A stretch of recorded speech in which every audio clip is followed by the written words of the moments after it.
السلام علیکم ورحمۃ اللہ وبرکاتہ۔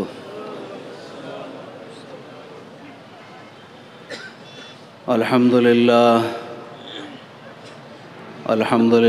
نحمده ونستعینه ونستغفره ونؤمن به ونتوکل علیہ ونعوذ باللہ من شرور انفسنا ومن سیئات اعمالنا ونعوذ باللہ من شرور انفسنا ومن سیئات اعمالنا من يهد الله فلا مضل له ومن يضلله فلا هادي له ونشهد أن لا إله إلا الله وحده لا شريك له ونشهد أن سيدنا ومولانا محمد وعلى آله وأصحابه أجمعين قال الله تبارك وتعالى في القرآن المجيد أعوذ بالله من الشيطان الرجيم بسم الله الرحمن الرحيم والعصر إن الإنسان لفي خسر إلا الذين آمنوا وعملوا الصالحات وتواصوا بالحق وتواصوا بالصبر وقال النبي صلى الله عليه وسلم طوبى لعبد جعله الله مفتاحا للخير ومغلاقا للشر أو كما قال عليه الصلاة والسلام صدق الله العظيم وصدق رسوله النبي الكريم ونحن على ذلك لمن الشاهدين والشاكرين والحمد لله رب العالمين اللهم صل على سيدنا شفيعنا مولانا محمد وعلى آل محمد وبارك وسلم رب اشرح لي صدري ويسر لي أمري واحلل عقدة من لساني يفقهوا قولي۔ میرے محترم بزرگوں اور دوستوں، اللہ تبارک و تعالیٰ کا شکر اور ان کا احسان ہے کہ اللہ رب العالمین نے آج ہم لوگوں کو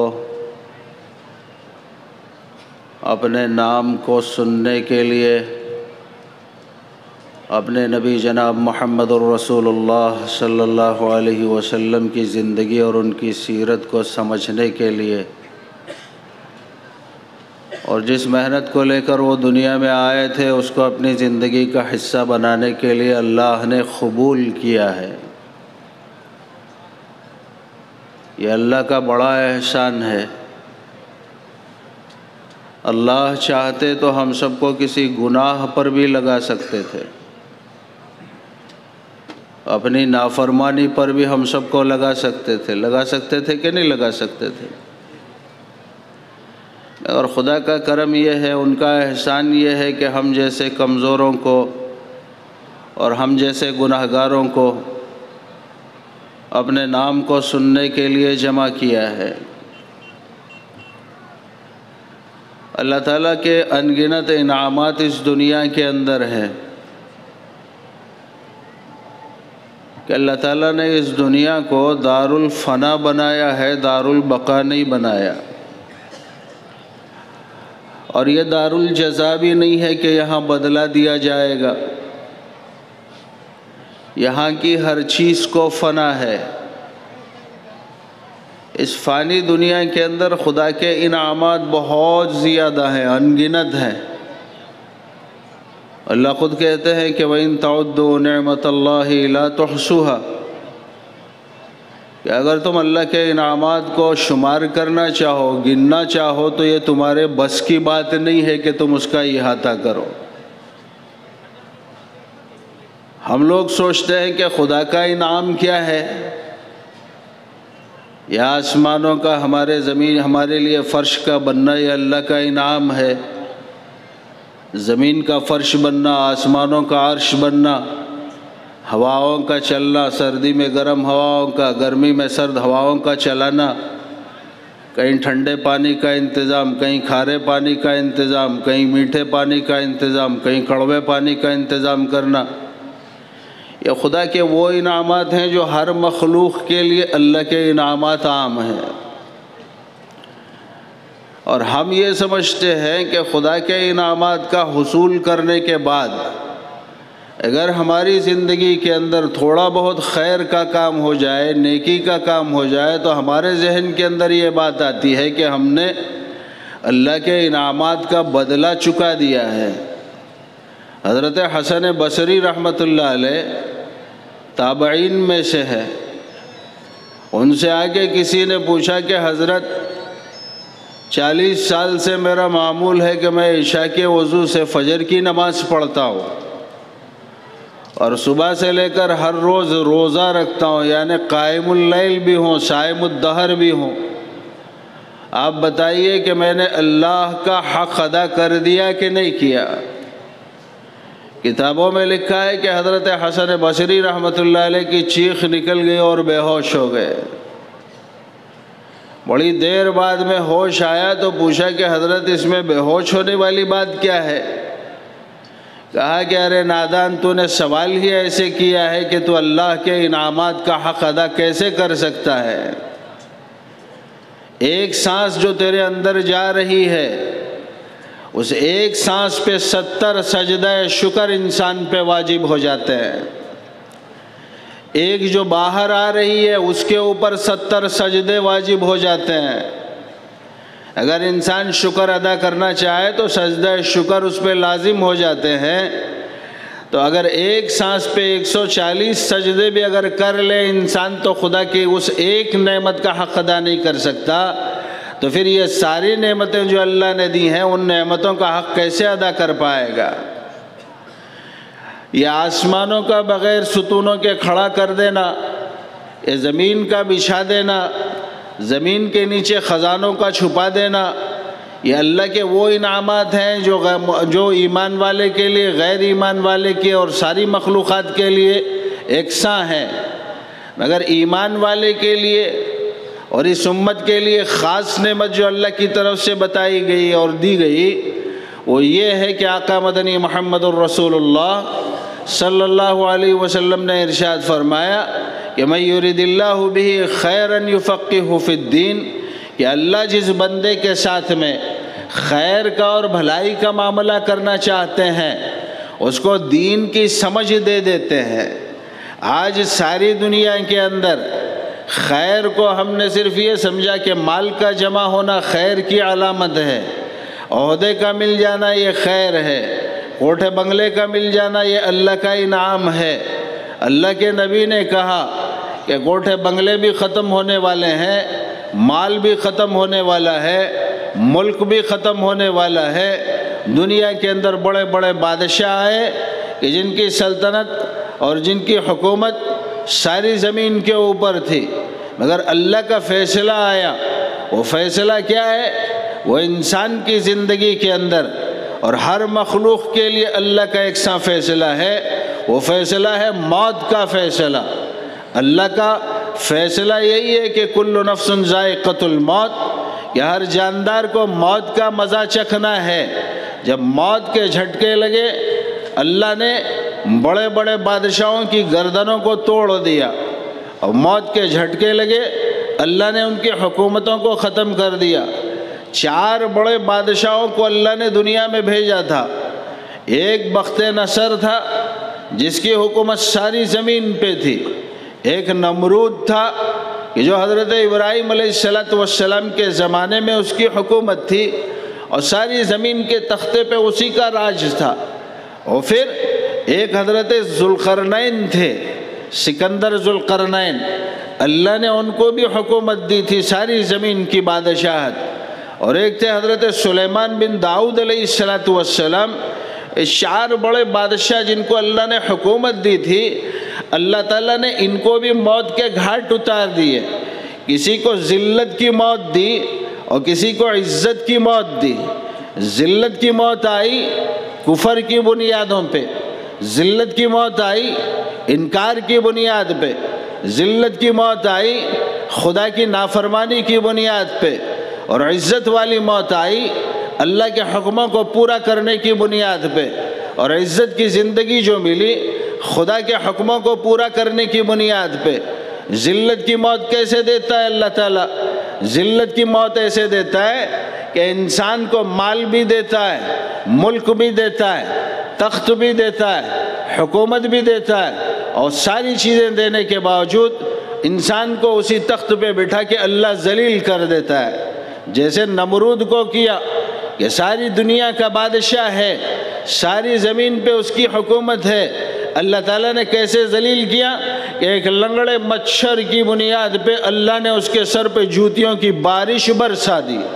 یہ خدا کی طاقت ہے، مگر انسان اللہ کو سمجھ نہیں رہا، اور انسان کا سب سے بڑا بد نصیبی اور عالمیہ اس کا یہ ہے کہ جب مال ملتا ہے تو وہ اپنے آپ کو بادشاہ سمجھنے لگتا ہے، جب اللہ اس کو ملک دیتے ہیں تو وہ اپنے آپ کو سب سے بڑا خدا سمجھتا ہے۔ اللہ کے زمین کے اوپر نمرود بھی آیا، اللہ نے ختم کر دیا۔ فرعون آیا، اس نے کہا کہ مجھ سے بڑا بادشاہ کون ہے؟ پہلے تو بادشاہت کا اعلان کیا، پھر اس نے اپنے آپ کو رب ہونے کا دعویٰ کیا۔ وَفِرْعَوْنَ ذِي الْأَوْتَادِ الَّذِينَ طَغَوْا فِي الْبِلَادِ فَأَكْثَرُوا فِيهَا الْفَسَادَ فَصَبَّ عَلَيْهِمْ رَبُّكَ صَوْتَ عَذَابٍ۔ اللہ قرآن میں کہتا ہے کہ کیا تم فرعون کی زندگی کو دیکھتے نہیں ہو کہ ہم نے اس کو پھانسیاں دینے کے اندر وہ مشہور تھا کہ جو بھی آدمی اس کے خلاف کوئی سازش کرتا، ایک بڑی چوکھٹ اس نے بنائی تھی اور اس تیر کے اوپر لوگوں کو پھانسیاں دے دیا کرتا تھا اور وہ ننگے لٹکتے تھے۔ تو اللہ تعالیٰ کہتے ہیں وَفِرْعَوْنَ ذِي الْأَوْتَادِ الَّذِينَ طَغَوْا فِي الْبِلَادِ، کہ اس نے ہماری زمین کے اوپر نافرمانیوں کا راج اور ڈنکا بجا دیا تھا۔ اس نے کہا تھا اَنَا رَبُّكُمُ الْأَعْلَىٰ، کہ میں تم سب کا بڑا پروردگار ہوں، میں تمہارا پالنے والا ہوں، میں تمہارا بنانے والا ہوں۔ اللہ تعالیٰ کو یہ چیز بڑی ناپسند آئی۔ کیوں؟ خدا تعالیٰ ساری کائنات کے اندر ساری غلطیوں کو معاف کر سکتے ہیں، مگر ایک غلطی ایسی ہے کہ جس کو اللہ معاف نہیں کرتے، وہ غلطی ہے شرک کی، وہ غلطی ہے خدا کی ذات میں شرکت کرنا، وہ گناہ ہے اللہ کی صفات میں کسی کو شریک ٹھہرانا۔ جب بندہ خدا کی زمین پہ چلتے ہوئے، خدا کے انعامات کا استعمال کرتے ہوئے، اللہ کے آسمانوں کا استعمال کرتے ہوئے، اللہ کے نعمتوں کو کھاتے ہوئے کہ ہوائیں اس کی ہیں، پانی اس کا ہے، زمین اس کا ہے، خزانے اس کے ہیں، اور اللہ کے پورے کے پورے روٹی روزی کو کھانے کے باوجود جب بندہ اللہ کی ذات میں شریک ٹھہراتا ہے تو خدا کو بڑا غصہ آتا ہے۔ تو اسی لیے ہر زمانے کے اندر اللہ نے توحید کا پیغام دیا۔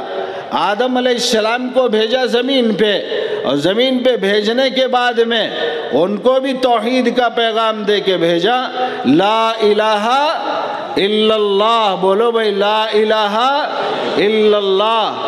اللہ ایک ہے، اللہ ہی معبود ہے، اللہ ہی مسجود ہے، اللہ ہی مقصود ہے، اللہ ہی زندگی کا کارساز ہے۔ اور لا الہ الا اللہ ایسی عجیب کلمے کو اللہ نے دنیا میں دے کے بھیجا اور کہا کہ آدم اپنے بچوں کے اندر، اپنی اولاد کے اندر اس توحید کے درس کو دینا کہ اگر میرا بندہ تمہاری اولاد کے اندر پیدا ہونے والے مجھ کو ایک مانے گا، ایک جانے گا، میرے ایک ہونے پہ یقین کرے گا، میرے عزت کی قسم میں ہر زمانے کے اندر، ہر حال کے اندر اس کو کامیاب کر کے دکھاؤں گا۔ نوح علیہ السلام آئے، ان کو بھی کلمہ دیا، لا الہ الا اللہ نوح نجی اللہ۔ اللہ کا پیغام صاف تھا ہر زمانے کے اندر کہ اللہ ایک ہے، اللہ کے علاوہ کوئی دوسرا نہیں ہے۔ ابراہیم علیہ السلام آئے، ان کو بھی دیا گیا لا الہ الا اللہ۔ ابراہیم خلیل اللہ، ان کو بھی کلمہ دیا۔ حضرت موسیٰ علیہ السلام، حضرت عیسیٰ علیہ السلام، آقا مدنی محمد الرسول اللہ صلی اللہ علیہ وسلم کا زمانہ آیا تو سارے کلمے جتنے تھے، کلمے کے پہلے ٹکڑے کو تو باقی رکھا، دوسرے ٹکڑوں کو منسوخ کر دیا اور ایک ٹکڑا اس کے ساتھ میں جوڑا، محمد الرسول اللہ صلی اللہ علیہ وسلم، کہ اللہ ایک ہے، اللہ کے علاوہ کوئی دوسرا نہیں ہے، اللہ ہی معبود برحق ہے، اللہ ہی مسجود ہے، اللہ احد ہے، اللہ صمد ہے، وہ بے نیاز ہے، وہ سمیع ہے، سننے والا ہے، وہ بصیر ہے، دیکھنے والا ہے، وہ علیم بذات الصدور، دل کے راز کو جاننے والا ہے، وہ خبیر بما تعملون، وہ ہر عمل کو جاننے والا ہے، وہ ازلی ہے، کب سے ہے کسی کو معلوم نہیں، وہ ابدی ہے، ہمیشہ رہنے والا ہے۔ یہ آسمان اسی کا غلام ہے جس کو ہم دیکھ رہے ہیں، آسمانوں کے اندر جو سورج نکلتا ہے یہ اسی کی مخلوق ہے جو دن کو روشن کرتا ہے، رات کے اندر جو چاند نکلتا ہے یہ اسی کا غلام ہے جو چاندنی کی شکل میں نمودار ہوتا ہے، اور تارے اور ستارے جو نکلتے ہیں اللہ کہتے ہیں اِنَّا زَيَّنَّا السَّمَاءَ الدُّنْيَا بِزِينَةٍ الْكَوَاكِبِ، انسانوں ہم نے آسمان دنیا کو ستاروں سے روشن کیا، یہ روشنی ایک طرف، مگر اللہ مسافروں کے لیے راستہ تلاش کرنے کا اس کو ذریعہ بناتے ہیں، یہ بھی اسی کے غلام ہیں۔ نکلنے والا سورج بڑا ہے کہ جس کے نکلنے کی وجہ سے دنیا روشن ہو جاتی ہے، مگر وہ خدا نہیں ہے، رات کی تاریکی کی چادر آتی ہے اور سورج ڈوب جاتا ہے، چاند خدا نہیں ہے۔ اتنی بڑی مخلوق کو بھی اللہ نے اجازت نہیں دی کہ وہ اپنی منمانی کی زندگی گزاریں۔ لَلشَّمْسُ يَنبَغِي لَهَا أَن تُدْرِكَ الْقَمَرَ وَلَا اللَّيْلُ سَابِقُ النَّهَارِ، کہ سورج کو یہ اجازت نہیں ہے اور اس کے اندر یہ طاقت نہیں ہے کہ رات کے اندھیرے سے پہلے غروب ہو جائے، اور رات کی چاندنی کو یہ اختیار نہیں ہے کہ سورج سے پہلے آ جائے۔ کُلٌّ فِي فَلَكٍ يَسْبَحُونَ، سارے کے سارے ہمارے حکم کے تابعدار ہیں۔ کیسے تابعدار ہیں؟ کہ زمین پہ ہر گرنے والا پتا خدا کے حکم کا تابعدار ہے، زمین کا ہر ذرہ اللہ کے حکم کا تابعدار ہے، بارش کا ہر قطرہ خدا کے حکم کا تابعدار ہے۔ آسمان کے اوپر ہم دیکھتے ہیں برسات جب آتی ہے کروڑوں کھربوں اربوں قطرے زمین پہ گرتے ہیں، آپ نے ایک قطرے کو دوسرے سے ملتے ہوئے نہیں دیکھا ہوگا۔ اللہ کا حکم جہاں ہوتا ہے وہ قطرہ زمین کے اسی حصے پہ گرتا ہے، اللہ کے حکم کے خلاف کوئی ذرہ حرکت نہیں کر سکتا، اور خدا کے حکم کے خلاف کوئی چیز اللہ کو ٹھکرا کر آگے نہیں بڑھ سکتی۔ اللہ کہتے ہیں کہ میرے بندے تیرے لیے میں نے ساری کائنات کو بنایا، آسمانوں کو بھی، زمین کو بھی، چاند کو بھی، سورج کو بھی، ستاروں کو بھی، سیاروں کو بھی، سمندروں کو بھی، پہاڑوں کو بھی، اور پھر زمین کے اندر کے خزانوں کو بھی، اور پھر اس زمین کے اندر جتنے جمادات ہیں اور جتنے نباتات ہیں ان سب کو میں نے تیرے لیے بنا دیا۔ میں نے تجھے حکم دیا کہ زمین کے خزانوں کو اگر لینا چاہتا ہے تو زمین کے اندر بیج کو ڈال دے۔ کوئی عقل مند انسان اپنی غذا کو حاصل کرنے کے لیے زمین میں بیج کیسے ڈال سکتا ہے؟ زمین کے اندر بیج ڈالے گا تو زمین اس بیج کو کھا جائے گی۔ عقل اس بات کو تسلیم نہیں کرتی، مگر اللہ اپنی قدرت کو دکھاتے ہیں کہ نادان انسان، کرنا تیرا کام ہے، اس کی حفاظت کرنا ہمارا کام ہے۔ کون سی طاقت ہے جو زمین کے اناج کو اور دانوں کو زمین کے کیڑوں سے بچا کر کومپل کی شکل میں زمین کے سینے کو چیر کے باہر نکالنے والی؟ وہ دنیا کی کوئی طاقت نہیں نکال سکتی، وہ نکالنے والا ایک اکیلا اللہ ہے۔ وہ اللہ اس دانے کو کومپل کی شکل میں نکالتا ہے، دھوپ سے بچاتا ہے، تیز اور تند ہواؤں سے بچاتا ہے، اور بچانے کے بعد اس کو ایک تنا اور درخت بناتا ہے، اور اس درخت کے اندر میووں کو لگاتا ہے۔ جب میوے بن جاتے ہیں اللہ کہتا ہے کہ میرے بندو اب تم اس میوے کا استعمال کرو۔ کون سی طاقت ہے جو ایک دانے کو درخت کا پودا بنانے والی؟ وہ ہے لا الہ الا اللہ، ایک اکیلا اللہ اللہ ہے جو ایک دانے کو ایک درخت کی شکل دے رہا ہے اور اس ایک دانے کی بنیاد پہ سینکڑوں پھل اس سے نکال رہا ہے، پھر وہ اللہ علیم بھی ہے۔ ہم سمجھتے ہیں دنیا کے اندر ہم جیسے زندگی گزاریں گے وہ زندگی ہم اپنی مرضی سے گزار لیں گے، اس کو دیکھنے والا کوئی نہیں ہے اور ہم کو دیکھنے والا کوئی نہیں ہے۔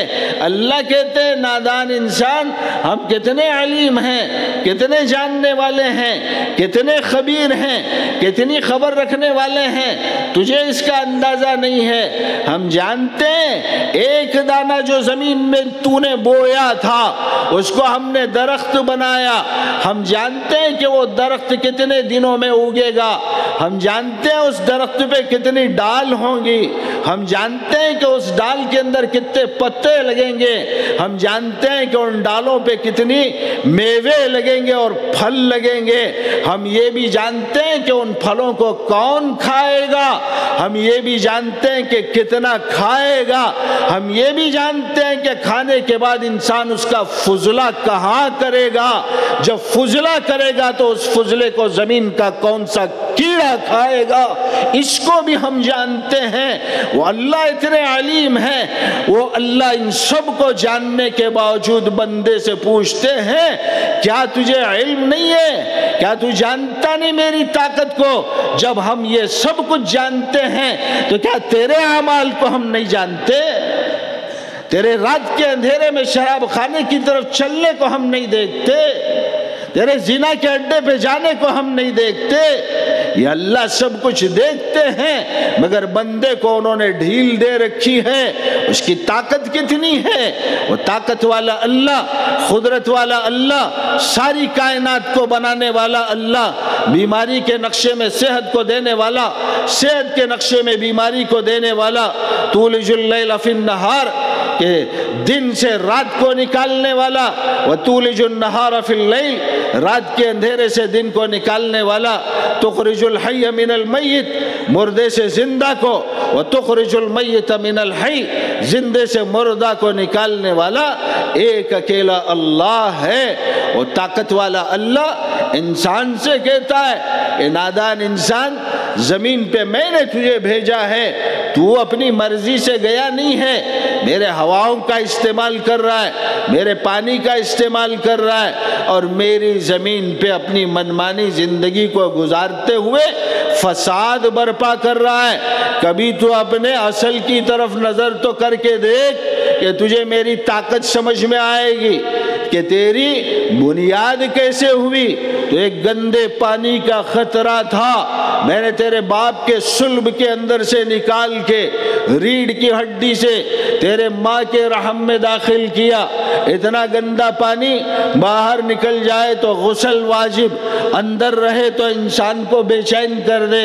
ایسے گندے پانی کے خطرے کو، ایک خطرے کو میں نے تیری ماں کے پیٹ میں داخل کیا۔ اب میری طاقت کو تو دیکھ کہ اس گندے خطرے پانی کے خطرے کو میں نے خون کا لوتھڑا بنایا، اس خون کے لوتھڑے کو پھر میں نے مضغہ ڈلہ جسے کہتے ہیں اس کے اندر میں نے تبدیل کیا۔ گندے پانی کا خطرہ، خون کا لوتھڑا، مضغہ، اس مضغے کے اندر اللہ اپنے قدرت کو ظاہر کرتے ہیں کہ انسان کے اندر، اس مضغے کے اندر ہڈیوں کا نظام بنایا۔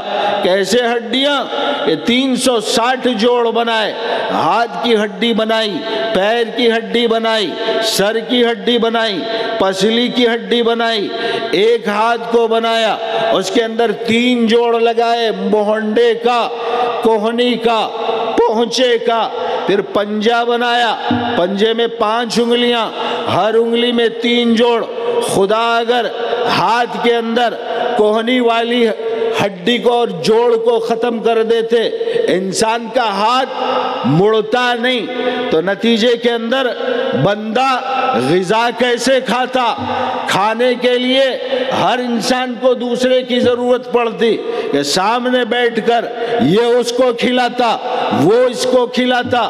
2 ہاتھ اللہ نے دیے، پکڑنے کے لیے پنجوں والے بنائے، اور پھر اللہ تعالیٰ نے پیر بنائے، پیر کے اندر 3 جوڑ رکھے، ایک کمر والا جوڑ، ایک گھٹنے والا جوڑ، ایک ٹخنے والا جوڑ، پھر پنجوں کو بنایا، ان پنجوں میں 5 انگلیاں، ہر انگلی کے اندر 3 فولڈ رکھے، اس کے اندر چلنے کی طاقت دی۔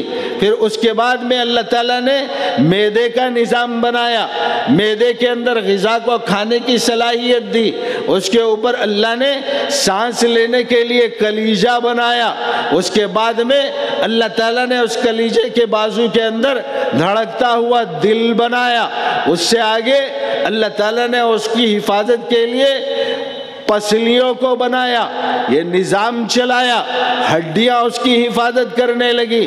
پھر اللہ تعالیٰ اس کے اوپر انسان کے اندر جانے کے لیے 2 نالیوں کو بنایا، ایک نالی پانی والی، ایک نالی غذا کی، ایک نالی ہوا کی۔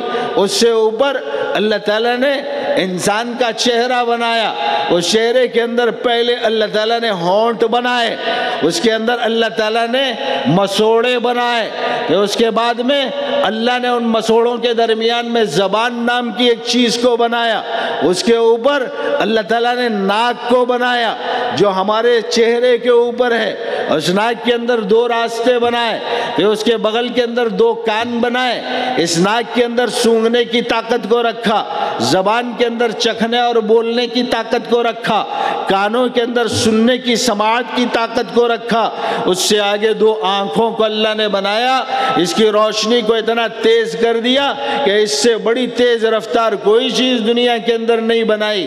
پھر اس کے اوپر اللہ تعالیٰ نے اس کی حفاظت کے لیے ابرو بنائے، پلک جسے ہم کہتے ہیں کہ یہ مارتے رہتے ہیں، منہ کھلتے اور بند ہوتے رہتے ہیں، اس کے اوپر اللہ تعالیٰ نے انسان کا دماغ بنایا، اس دماغ کے اندر 2 لاکھ خانے بنائے، ہر خانے کی صلاحیت کو الگ بنایا۔ اللہ کہتا ہے کہ آسمانوں کو دیکھ کے میری قدرت کو نہ سمجھا کر بس تو اپنی زندگی کی حقیقت کو پہچان لے کہ میں نے بھیجا بنایا، اس بھیجے کے اندر 2 لاکھ خانے، ہر خانے کی صلاحیت الگ، کسی کے اندر سونگھنے کی، کسی کے اندر بولنے کی، کسی کے اندر پکڑنے کی، کسی کے اندر چلنے کی، کسی کے اندر دیکھنے کی۔ ایک خانہ بھی اگر ہم ناکام کر دیں تو دنیا والے اس کو پاگل کہیں گے۔ یہ سارا نظام جو بنا رہا ہے، کون بنا رہا ہے؟ اللہ۔